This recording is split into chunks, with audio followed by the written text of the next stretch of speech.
Otep à tous, bien-aimés frères et sœurs. Nous allons essayer de voir quel est le point commun entre l'opposition et le terrorisme. Opposition et terreau, c'est la même chose. En Afrique, en tout cas. Pourquoi je dis ça? Mes excuses. Regardez. Vous allez voir qu'il y a un processus de transformation ou de contrôle de nos États par les Occidentaux. Un processus qui est clair. Vous n'allez pas beaucoup entendre les gens vous parler de ça, mais ma réflexion m'amène à ce que je vais vous dire maintenant. Vous avez le pouvoir en Afrique. Soit vous l'avez obtenu par la voie légale, ou bien par une autre voie. Alors, qu'est-ce qui se passe? Eux, ils viennent, ils vous demandent, donnez-nous tel contrat. Nous, on veut avoir le contrôle de vos matières premières. Parce que vos matières premières, ça nous appartient. En fait, c'est comme ça qu'eux, ils pensent dans leur tête. Ça nous appartient, donc vous nous donnez ça. Dès que vous refusez, à ce moment, vous allez voir l'opposition apparaître. Vous savez que le Mali est déjà infiltré. Ils n'ont pas assez de pouvoir, mais ils sont déjà là. Dans le gouvernement même. Autour du président, du premier ministre, et tout, ils sont là. Ils occupent des petits postes. Bon, ils se contentent parfois seulement de donner des informations. Ce qui fait que parfois il y a des fuites. Ou bien de créer des petits litiges entre le pouvoir, le haut sommet. Parce que si vous ne créez pas des litiges au sein du gouvernement, vous ne pouvez pas atteindre ce gouvernement. S'il est homogène, uni, ce n'est pas possible. Et ceux qui font ça, ils sont là, tirent des ficelles. Ils prennent leur temps. Ça peut prendre, parfois Assimi Goïta ne sera plus là. 10 ans, 20 ans après. Mais ils continuent à suivre le processus. Il y a des gens qui sont là pour ça. Ce sont les mêmes opposants qui demain finissent par prendre les armes. Et quand ils prennent des armes, ils commencent par terroriser la population. C'est quoi? Ça se transforme en terreur. Donc on part. Les précédentes oppositions, c'est le nom seulement qui a changé. Mais en fait, l'opposition, c'est la même chose dans nos pays africains. C'est ça. Quand un opposant vient prendre le pouvoir par un coup d'État, il fait quoi? C'est quoi? C'est pas le terror? Oui, attendez. Quelqu'un vient, il fait un coup d'État, il prend le pouvoir. Il y a des morts. C'est pas son problème, il marche sur ses cadavres. Et il prend le pouvoir. Et pourtant, c'est un opposant. Mais c'est quoi? L'acte qu'il pose, là, c'est quoi? C'est ce qu'on appelle aujourd'hui le terrorisme. Et oui, c'est ça, le terror, c'est ça. Les coups d'État sanglants, là. C'est ça, c'est le terror. Parce qu'on est en train de terroriser une population, un peuple, on dit, attention, c'est moi qui suis là. Vous ne faites pas le... Hein? Comme on dit en congolais, kilikilité, vous ne bougez pas.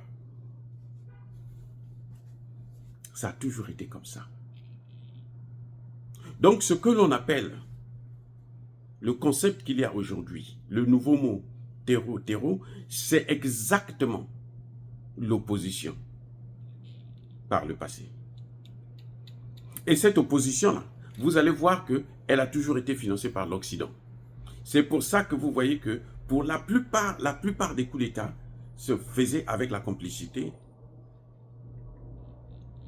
des Occidentaux. La plupart. Surtout en Afrique francophone. Et la France était toujours impliquée. Déjà, c'était la France qui assurait la garde présidentielle.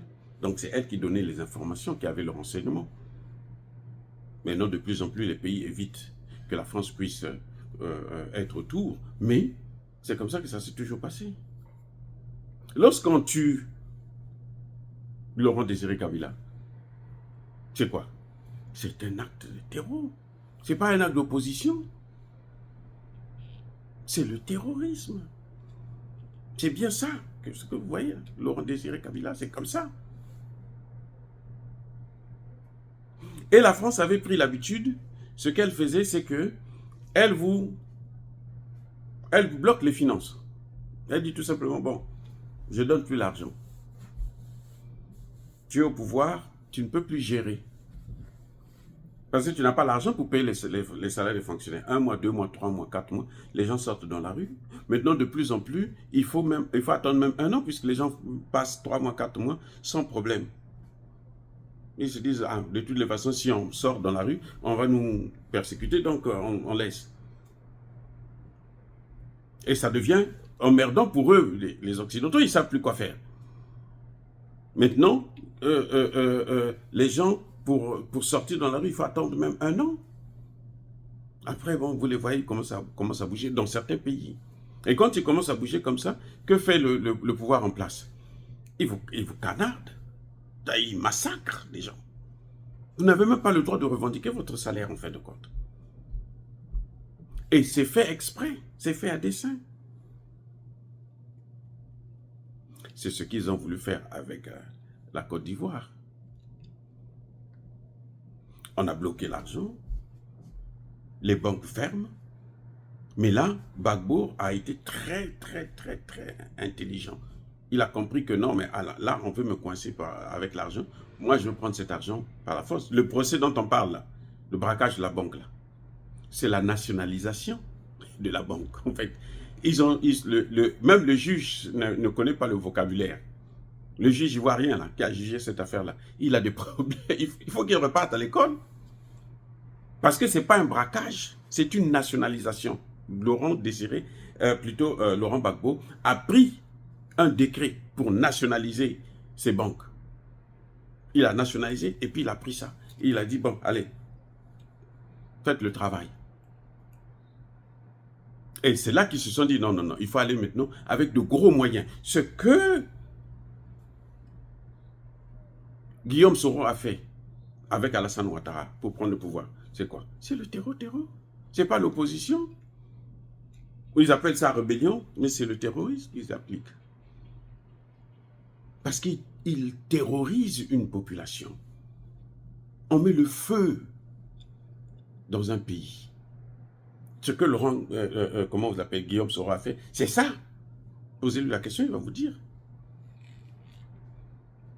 Il y a des présidents, vous apprenez que, oh, mais le président a volé tout l'argent. On nous disait que Massamba Deba avait volé l'argent pour acheter des soutanes. C'était un prêtre, des soutanes de marque, hein? Les grandes griffes là de l'époque. Donc Massamba Deba a volé l'argent du Congo pour acheter des soutanes. Ce que vous voyez avec ce qu'on a fait avec Kaka Debi là, c'est la même chose. Le chien ne change jamais sa façon de s'asseoir. C'est la même chose. Et Kaka Debi a acheté des vestes. Ils font la même chose avec eux. Ils ont fait ça avec l'abbé Fulbert Youlou, pardon. C'est pas Massamba Deba, c'est l'abbé Fulbert Youlou. Ils ont fait ça.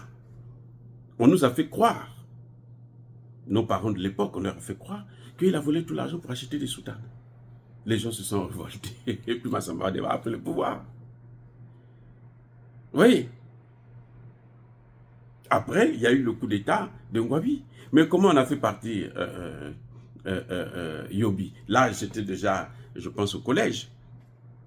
On avait une chanson, on dit « Yobi a tout volé oh. ». Mais Yobi a tout volé, comment ça? Les grands nous disent « Non, il a volé tout l'argent ». C'est pour ça qu'on arrive à payer les salaires. Oh, ah bon? 1 mois ou 2 mois comme ça là, de retard. La France avait fermé les vannes pour qu'ils ne puissent pas payer les salaires, pour le faire partir. La population s'est révoltée. Et puis bon, Sassou Nguesso est venu prendre le pouvoir tranquillement. Ça, on l'a pris, on l'a mis en prison pendant plusieurs années, on ne l'avait même pas jugé. Je dis bien plusieurs années, on ne l'avait même pas jugé. Vous voyez, donc, quand les Occidentaux viennent nous parler du terreau, mais en fait, ils ont pratiqué ça depuis tout le temps. C'est ce qu'ils font que faire. Ils appelaient ça opposition. Après, ils ont changé de mot, ils ont appelé ça rébellion. Mais en réalité, c'est ni la rébellion, ni l'opposition, mais c'est le terreau-terreau. Donc, le terreau-terreau existe chez nous depuis les indépendances. Avant, c'était eux-mêmes qui le faisaient. Quand ils ont tué, assassiné les Unyobé et autres là, c'était les soldats français, comme le Patrice Lumumba. Ça, c'était eux-mêmes qui faisaient. C'est le terrorisme. L'assassinat de Patrice Lumumba, ce n'est pas un acte de rébellion. Comment les Belges vont se rebeller au Congo? Ce n'est pas leur pays. Et le pays vient d'obtenir son indépendance. Comment? Ce sont des actes de terreau-terreau.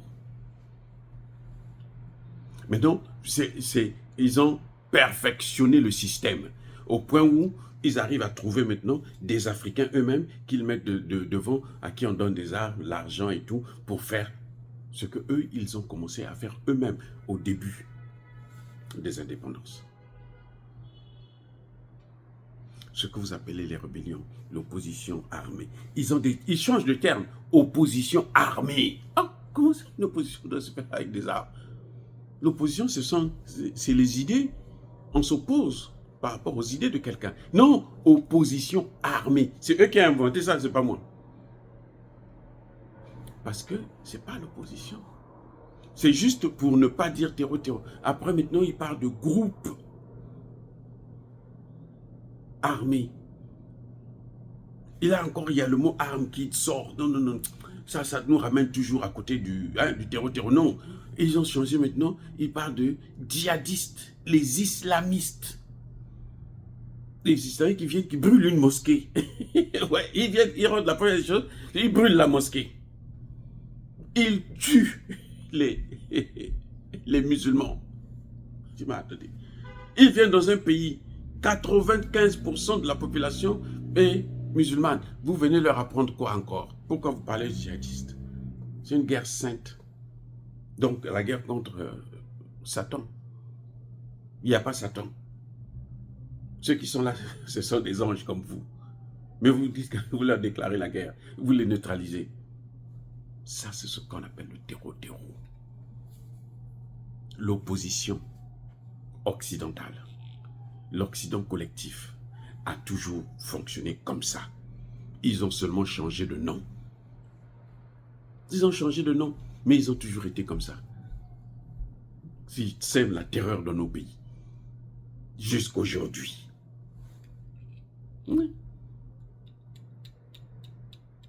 Regardez ce qui se passe au Mali, au Burkina, au Niger, parce qu'ils n'arrivent pas à donner de la force à l'opposition, donner des armes à l'opposition. Maintenant, on prend ces armes-là, on donne à ceux qui vont venir, et là, on dit non, c'est pas le terreau. Ce sont des islamistes radicaux. Les autres, ils sont même, il y en a qui sont modérés. Eux, ils sont radicaux, parce qu'eux, ils ont des armes. Mais ils font quoi? C'est le terreau. C'est le terreau. Donc l'opposition, quand nous parlons de l'opposition, en fait, ça a toujours été des actes de terreau en Afrique. Et c'est ça qu'il faut changer. Pour changer ça, il faut passer par la justice transitionnelle.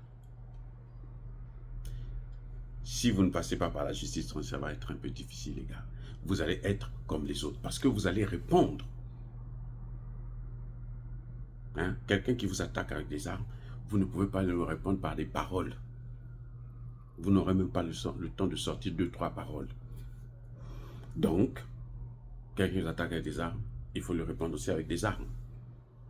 Et là, vous vous embrasez. Donc, la meilleure des choses, c'est de passer par la justice transitionnelle. Elle s'impose dans les pays africains. Mais ce n'est pas facile. Je vous le dis déjà. Je vous le concède. Et puis, au point où nous sommes arrivés, eh bien, la justice transitionnelle doit s'imposer probablement par les armes. Oui. Il faut, puisqu'ils vous attaquent, vous devrez riposter, vous devrez vous protéger la population. Vous êtes obligé d'utiliser ces armes-là. Vous n'allez pas leur dire non, venez, on va s'asseoir, on va discuter. Non. Ça. Mais à un moment donné, pour qu'il y ait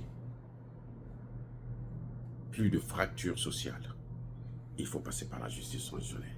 Soyez bénis, abondamment bénis par le Dieu des Kémites et par nos ancêtres angélisés. Mais que tous ceux qui persécutent le continent africain le pillent et le déstabilisent, qu'ils soient noirs, blancs, chinois, arabes, juifs, indiens ou qui qu'ils soient punis, maudits, foudroyés, neutralisés, écrasés, effacés par le Dieu des Kémites et par nos ancêtres angélisés. Vive l'Afrique éternelle, j'ai dit et j'assume.